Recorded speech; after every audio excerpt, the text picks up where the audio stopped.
Perhaps the murderer is lurking in the woodwinds. Where were you last night, woodwinds? Speak up! Speak up! We were doing bird imitations, said the flutes, the shiniest and highest pitched of the woodwinds. It seems like that's all we ever do. Whenever the orchestra needs a bird, there we are.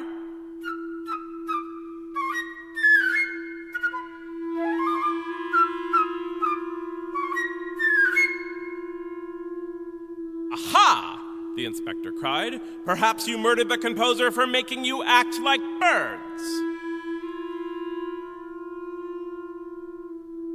Don't make us laugh, the flutes cried. We're much too wimpy and high-pitched for murder.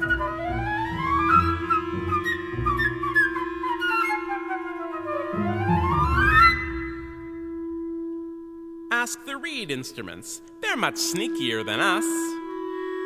Sneaky? Said the clarinets. We're not sneaky.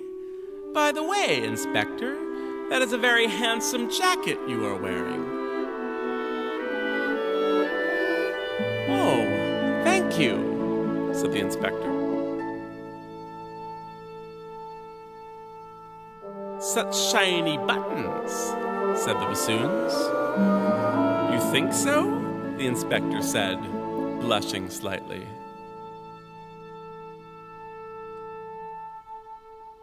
And the color is very flattering, said the oboe. Really? The inspector said, twirling around. That's very kind of you to say so. But why are you giggling, flutes?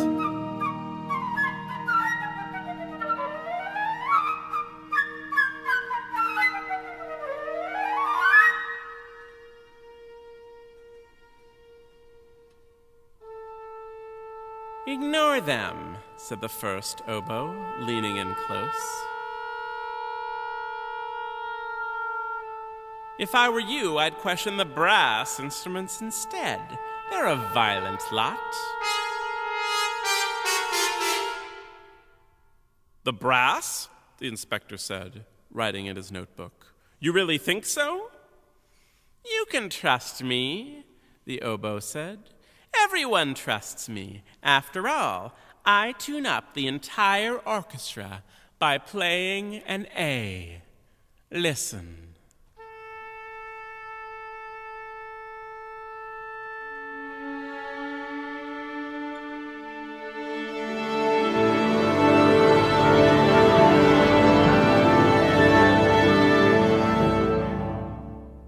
You can't argue with that, the inspector said. Brass, what do you have to say for yourselves?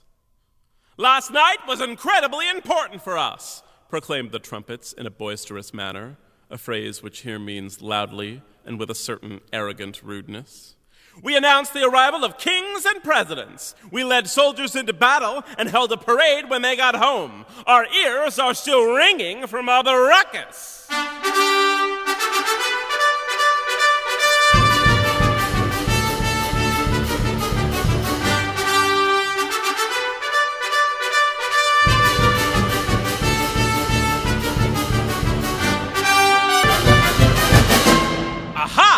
The inspector cried, making a note in his notebook. Perhaps you murdered the composer for making you play so loud. We love being loud, the trumpets replied. Brass instruments are brassy by nature. Besides, loud is patriotic, and we suspect the murder was committed by a foreigner.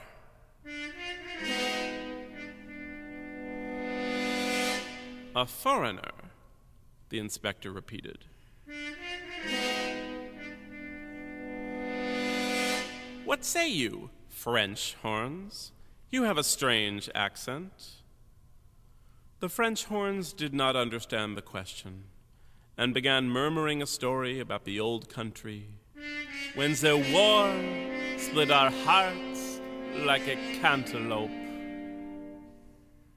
And the boy and the girl, well, they cantaloupe.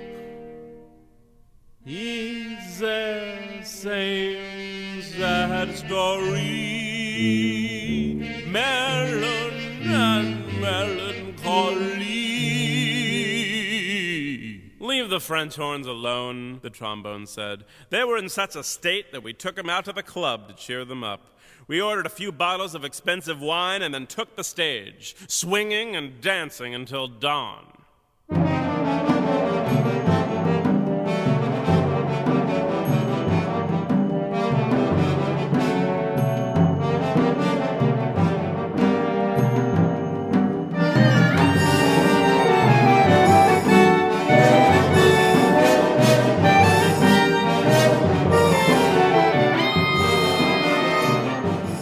We were there too, said the percussion instruments, barging in as only percussion instruments can do. We drummed, we percussed, we employed xylophonists and symbolism. We heard the beat and beat the herd. We struck up and got down. We conquered the concert, battered the band, agitated the audience, rattled the roof, and got the phone numbers of several very attractive young sailors. By then we were beat, too exhausted to commit murder.